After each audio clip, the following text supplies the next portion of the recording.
Two U.S. soldiers went out for drinks in Bogotá's Zona. By sunrise, one was dumped like garbage on the roadside. The other, barely alive in his apartment, and the man behind it all went by the name Harry Potter. Before we dive in, if stories like this help you travel smarter, hit subscribe now. Share this with someone heading to Colombia. You might spare them a nightmare. It's March 5th, 2020. Bogotá's Zona district is alive with music, laughter, and the promise of a good time. This upscale nightlife area draws locals and foreigners alike. It's where you go to feel safe, to let your guard down. Two U.S. soldiers, in this video we'll refer to them as Henry and George, decided to grab some drinks and catch a soccer game. They were young, confident, probably feeling invincible like most soldiers do. But here's what they didn't know. They had just walked into the hunting grounds of Colombia's most sophisticated criminal organization. And the man leading it?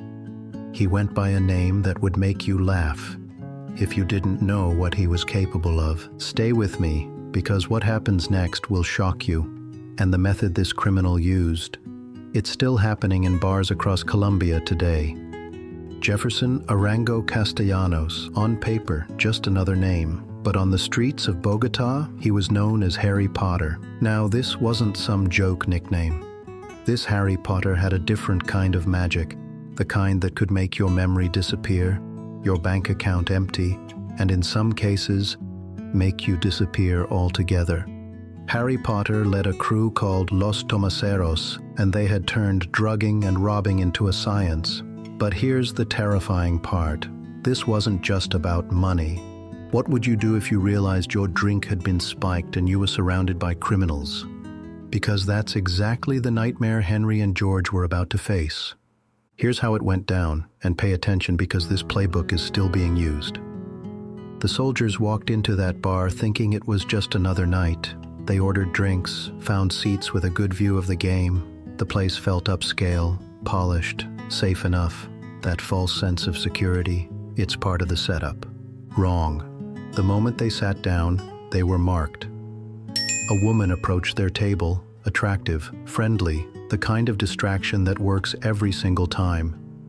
Henry danced with her, drinks kept coming. While they were focused on her charm, Harry Potter moved in like a predator.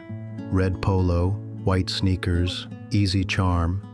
Benzodiazepines slipped right into their drinks while they were distracted.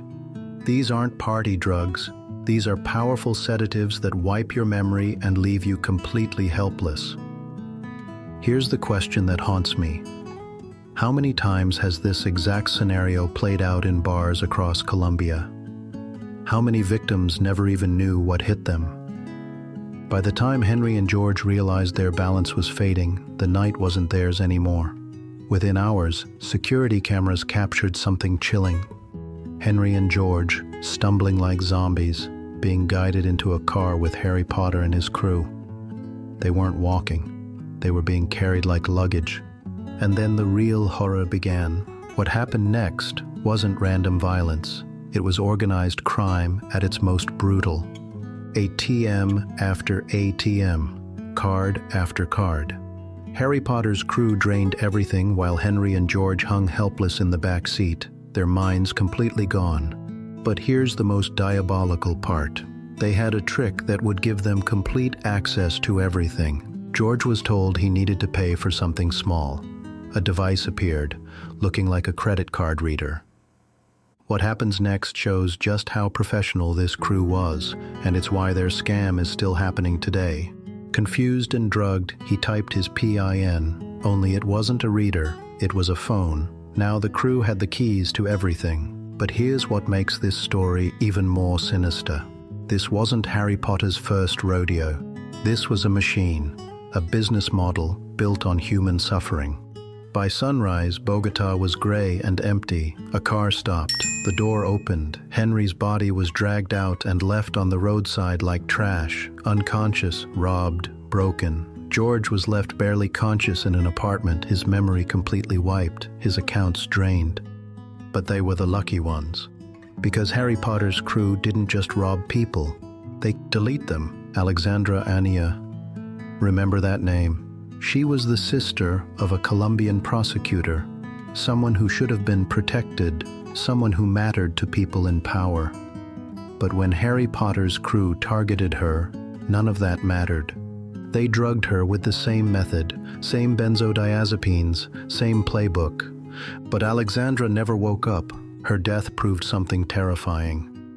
These weren't thieves looking for quick cash. They were predators willing to trade lives for profit. Think about that for a moment. How many drinks have you accepted from strangers? How many times have you left your drink unattended? Because in Colombia, that split second of carelessness can be the difference between going home safely and never going home at all. Alexandra's death changed everything.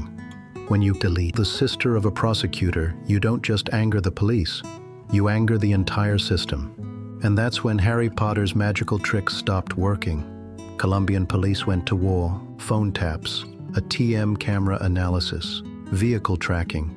They followed every lead, every transaction, every movement of that Renault that had become Harry Potter's mobile crime lab. On tapped calls, Harry Potter actually complained that the pandemic hurt business. With bars closed, there were fewer victims. Imagine that, treating nightlife crime like lost revenue. This wasn't just about justice anymore, this was personal. Alexandra's death had made it personal.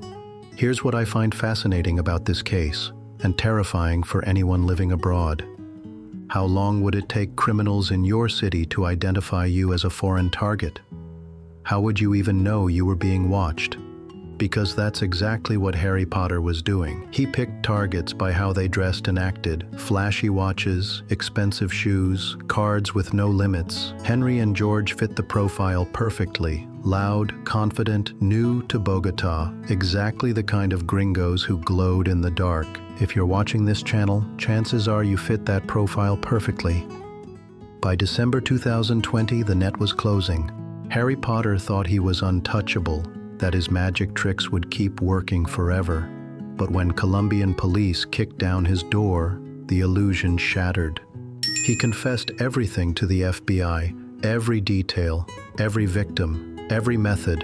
He even admitted to profiling victims based on their appearance and using chemistry to control them, hunting foreigners like it was a sport.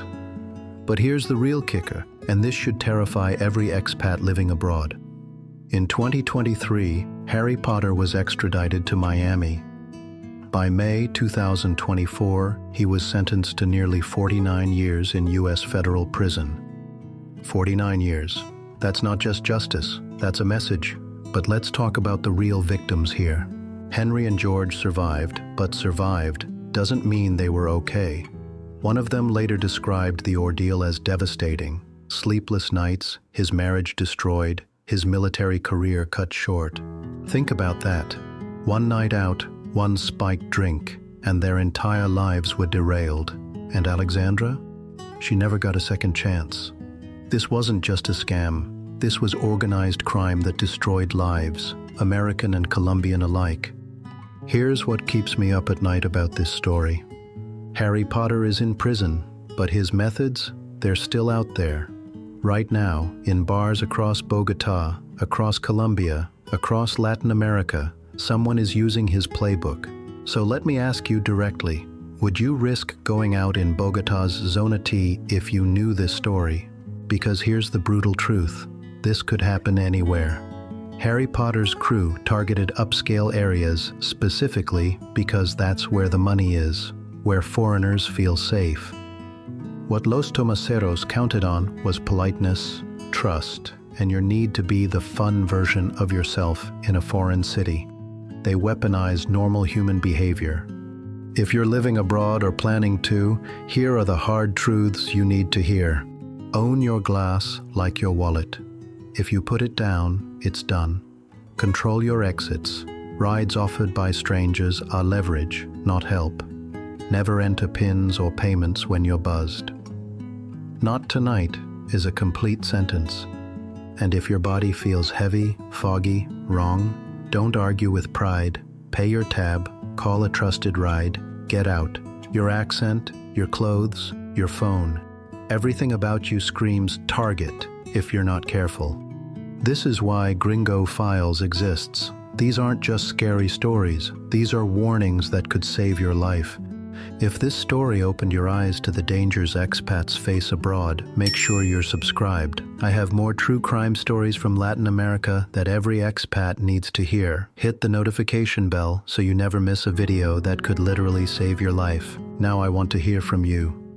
What's the closest call you've had while living or traveling abroad?